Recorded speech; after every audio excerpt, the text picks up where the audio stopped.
Hello दोस्तों, स्वागत है आपका आपके अपने यूट्यूब चैनल स्टडी विथ एजे में। इसमें आज की वीडियो में मैं आपके लिए लेकर के आया हूँ आपकी भाषा भारती कक्षा 5वीं की हिंदी की ये पाठ्य पुस्तक है बच्चों। और इसमें आज हम पढ़ेंगे पाठ 5 ईदगाह। इसके बारे में जानेंगे, इसके प्रश्नों के उत्तर हम देखेंगे। इसमें क्या क्या चीज़ें आपके लिए दी गई है, समानार्थी शब्द, मुहावरे, प्रत्यय, वाक्य के प्रकार, विशेषण, विशेष्य, है ना, कहानी कहने की कला, और जो प्रश्न उत्तर, जितने भी सारे प्रश्न उत्तर हैं, सारी चीज़ें आज की इस वीडियो में हम इसमें देखेंगे। तो सारे प्रश्न लिखित उत्तर आपको इसमें मिलेंगे बच्चों। और 1 से 4 तक के पाठ चैनल पे करवा दिया है मैंने। आगे के पाठ के लिए भी आगे के चैनल को सब्सक्राइब कर लेना। और आपके सारे विषय की सारी चीज़ें इस चैनल पर आपको हमेशा मिलती रहेगी बच्चों। एड ग्रेड वर्कबुक अभी आपकी आएगी, तो उसमें एड ग्रेड के प्रश्न उत्तर भी मिलेंगे। सारी चीज़ें इसमें आपको मिलेगी। तो उन सभी चीज़ों को देखने के लिए, सभी पाठ के सारी चीज़ें आपको इसमें हमेशा मिले, उसके लिए चैनल को ध्यान से सब्सक्राइब कीजिएगा।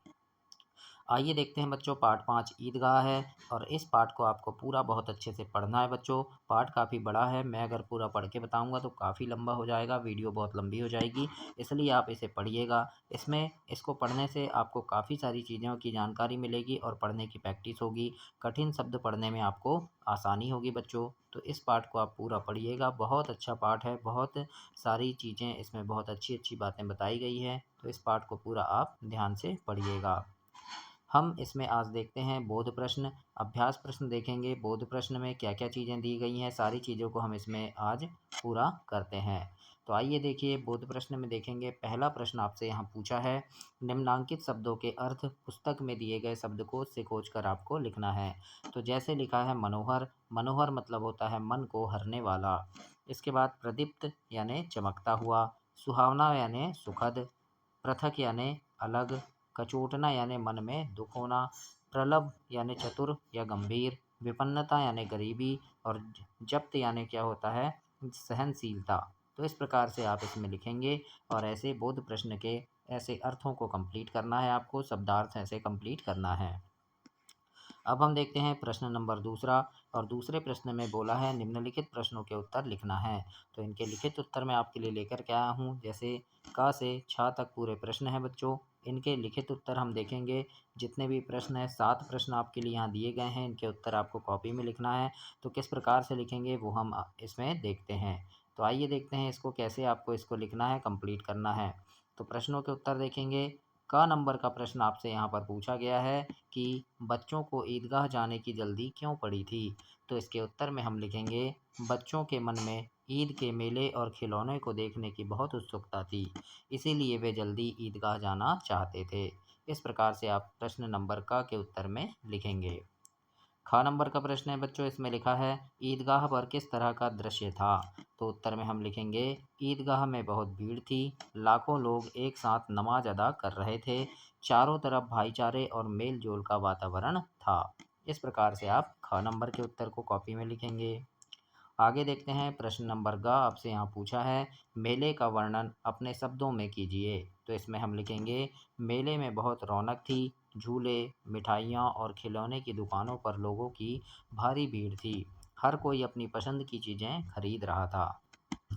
घ नंबर का प्रश्न है, ईदगाह में कौन कौन सी दुकानें सजी थी। तो इसमें लिखेंगे, वहाँ खिलौनों की, मिठाइयों की और लोहे की चीज़ों की दुकानें सजी थी। अगला प्रश्न है बच्चों, नूरे का वकील कैसे सजा था। तो लिखेंगे, नूरे का वकील काले रंग का चोगा और नीचे अचकन पहने था, जो कि बहुत ही प्रभावशाली लग रहा था। इस प्रकार से आपको लिखना है। इसके बाद आगे के प्रश्न देखते हैं। 4 नंबर का प्रश्न पूछा है, हामिद ने ईद के मेले से चिमटा ही क्यों खरीदा। तो इसके उत्तर में हम लिखेंगे, हामिद ने देखा कि रोटियां सेकते समय उसकी दादी की अंगुलियां जल जाती थी। दादी की तकलीफ को दूर करने के लिए उसने खिलौने और मिठाई के बजाय चिमटा खरीदा था। इस प्रकार से हम 4 नंबर के उत्तर में लिखेंगे बच्चों। और 6 नंबर का प्रश्न पूछा है, हामिद के चिमटे को देखकर दादी क्यों नाराज़ हुई। क्या दादी की यह नाराज़गी वास्तविक थी। तो इसमें हम लिखेंगे, दादी पहले नाराज़ हुई क्योंकि हामिद ने पूरे दिन कुछ खाया पिया नहीं और केवल एक चिमटा खरीद लाया, लेकिन यह नाराज़गी वास्तविक नहीं थी। हामिद के त्याग और प्यार को देखकर दादी का मन गदगद हो गया और वे रोने लगी। इस प्रकार से आप 6 नंबर का उत्तर देंगे। तो ऐसे आपको यहाँ पर कंप्लीट करना है, पूरे प्रश्नोत्तरों को अपनी कॉपी में आप लिखेंगे बच्चों, और इसे इस तरह से आप कंप्लीट करेंगे, है ना। आगे हम देखते हैं इसमें क्या लिखा है। अब प्रश्न नंबर 3 है, और तीसरे प्रश्न में आपसे पूछा है किसने कौन सा खिलौना खरीदा। सही जोड़ियाँ मिलाइए और खिलौने पर एक एक वाक्य आपको लिखना है। तो देखते हैं, जैसे क नंबर पे लिखा है मोहसिन, तो मोहसिन ने खरीदा था बच्चों भिश्ती खरीदा था, है ना। फिर महमूद ने, तो महमूद ने सिपाही खरीदा था। हामिद ने चिमटा खरीदा था और नूरे ने वकील खरीदा था। तो इस प्रकार से बच्चों ने क्या क्या खिलौने खरीदे थे उनको यहाँ पर हमको जोड़ी मिलाना है। तो इस तरह से आप अपनी पुस्तक में ऐसे जोड़ी मिलाएंगे और इसे कंप्लीट करेंगे। आगे देखेंगे, प्रश्न नंबर चौथा है रिक्त स्थानों की पूर्ति करना है। तो यहाँ है खालिस्तान के पूरे 30 रोज़ों के बाद ईद आई, तो उत्तर में होगा रमज़ान के, है ना। तो क नंबर में आप लिखेंगे रमज़ान।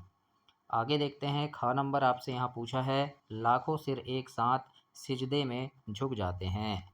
अगला है मानो भ्रातृत्व का एक सूत्र इन समस्त आत्माओं को एक लड़ी में पिरोए हुए है। और घ नंबर है इस्लाम की निगाह में सब बराबर हैं। और अगला है बुढ़िया का क्रोध तुरंत स्नेह में बदल गया।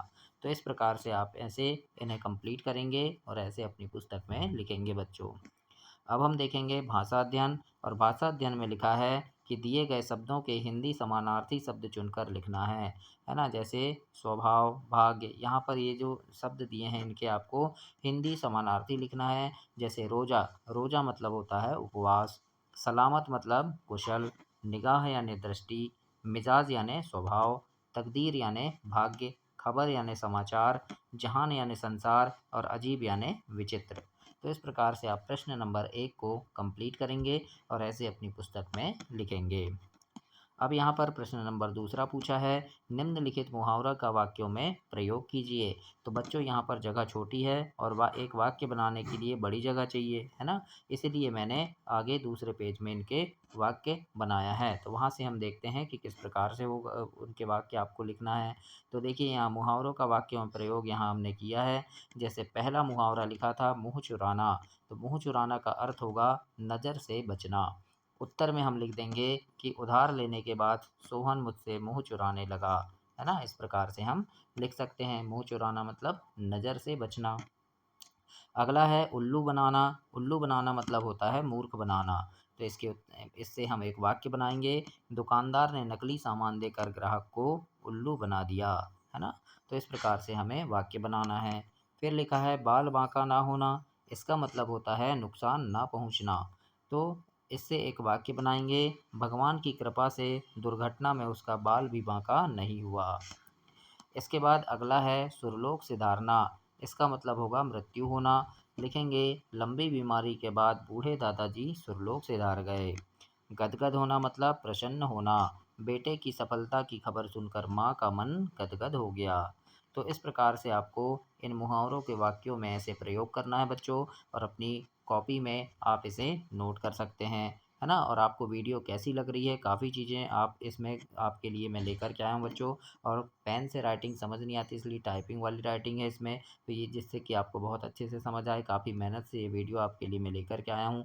तो यहाँ पर सारी चीज़ें आपको देखना है, कमेंट बॉक्स में कमेंट करके बताइएगा वीडियो कैसी लग रही है। और अगर कुछ कमियाँ हैं तो वो भी आप इसमें ज़रूर बताइएगा, मैं उसमें सुधार करूँगा। अपने दोस्तों तक भी इसे आप इसे शेयर कीजिएगा। प्रश्न नंबर 3 देखते हैं, इसमें पूछा है उदाहरण के अनुसार दिए गए शब्दों के बहुवचन बनाना है। तो कोई भी जो शब्द हैं उनके बहुवचन हम इसमें बनाएंगे। जैसे यहाँ लिखा है खिलौना, तो खिलौना का क्या हो गया, खिलौने और खिलौनों, है ना।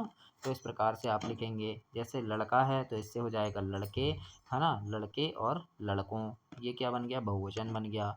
औरत से औरतें, औरतों। पैसा से पैसे और पैसों, है ना। तो इस प्रकार से बहुवचन बनाएंगे आप, और प्रश्न नंबर 3 में ऐसे लिखेंगे। आगे देखेंगे हम क्या दिया है आगे पेज में। अब पढ़िए और समझिए, इन्हें आपको पढ़ना है बच्चों और समझना है कि क्या क्या इसमें दिया है। जैसे लिखा है एक बार मोहन इंदौर गया, उसके साथ श्याम नहीं गया। मोहन ने वहाँ क्या देखा। जब श्याम ने जानना चाहा तब मोहन ने कहा, अरे तुमने अभी तक इंदौर नहीं देखा, शायद तुम्हारे पिताजी ने तो देखा होगा। तुम भी इंदौर देखने जाओ। मैं चाहता हूँ ईश्वर तुम्हारी इंदौर देखने की इच्छा पूरी करे। इस प्रकार से यहाँ पर लिखा है, एक वाक्य लिखा है, इसे आपको पढ़ना है बच्चों अनुच्छेद को। और यहाँ पर लिखा है, जैसे देखो यहाँ पहले पूछा है, एक बार मोहन इंदौर गया, है ना। तो इससे क्या हो रहा है, इसमें किसी काम के होने का पता चल रहा है। मोहन ने वहाँ क्या देखा, तो इसमें क्या पूछ रहा है, वो प्रश्न पूछ रहा है, इसलिए प्रश्न का बोध हो रहा है, प्रश्न का ज्ञान हो रहा है। तो इस प्रकार से आप इसे पढ़ेंगे, आपके शिक्षक भी इसे स्कूल में पढ़ाएंगे। और अर्थ यहाँ लिखा है, अर्थ के आधार पर वाक्य 8 प्रकार के होते हैं। तो यहाँ वाक्यों के प्रकार लिखा है, जैसे विधानवाचक वाक्य, जिन वाक्यों से किसी क्रिया के करने का बोध होता हो उसे विधानवाचक वाक्य कहते हैं। फिर निषेधवाचक वाक्य, प्रश्नवाचक वाक्य, विस्मयादि बोधक वाक्य। तो इस प्रकार से जो वाक्य हैं वो 8 प्रकार के होंगे, ये आपको याद रखना है और यहाँ से आप इन्हें पढ़ सकते हैं, इसे कॉपी में भी आप नोट कर सकते हैं। इसके बाद यहाँ पूछा है, इस पाठ में अर्थ के आधार पर विभिन्न प्रकार के वाक्य छाँट कर लिखना है और यहाँ से पढ़िए और समझना है। मेरे पास काला घोड़ा है, मीठे आम लाओ, योग्य व्यक्ति उन्नति करते हैं और सुंदर लड़की आ रही है। इस प्रकार से यहाँ लिखा है और यहाँ आपसे बताया है कि इसमें काला, मीठे, योग्य और सुंदर ये शब्द क्या हैं, घोड़ा, आम, व्यक्ति और लड़की की विशेषता बता रहे हैं। जैसे यहाँ बोला काला घोड़ा, तो घोड़ा कैसा है, काला है, तो काला शब्द क्या हुआ, विशेषण हुआ। मीठे आम बोला है, तो आम कैसे हैं, मीठे हैं, तो मीठा शब्द विशेषता हुआ जो आम की विशेषता बता रहा है। तो ये आपको यहाँ से समझना है बच्चों। अब नीचे यहाँ कुछ पाठ में से कुछ विशेषण छाँटना है, तो जैसे मैंने यहाँ लिख दिया है, जैसे लिखा है दुबला पतला लड़का, तो विशेषण क्या हो गया, दुबला पतला हो गया। और किसकी विशेषता बता रहा है, ये लड़के की। जैसे यहाँ लिखा है सुभावना प्रभात, तो सुहावना शब्द किसकी विशेषता बता रहा है, प्रभात की। बूढ़ी दादी, तो दादी कैसी है, बूढ़ी है, मतलब बूढ़ी शब्द जो है वो दादी की विशेषता बता रहा है। भड़कीले वस्त्र, यानी वस्त्र कैसे हैं, भड़कीले हैं। तो इस प्रकार से आपको इन्हें लिखना है और ऐसे कंप्लीट करना है बच्चों। अब यहाँ पर आपको चर्चा करना है इन प्रश्नों पे, है ना, आपस में अपने दोस्तों से चर्चा करना है, इन्हें लिखना नहीं है, बातचीत करनी है। तो इस प्रकार से पाठ 5 समाप्त हुआ। अगली वीडियो में हम अगला पाठ देखेंगे। तब तक के लिए आप चैनल को सब्सक्राइब करें, वीडियो को लाइक करें और अपने दोस्तों तक इसे शेयर करें। धन्यवाद बच्चों।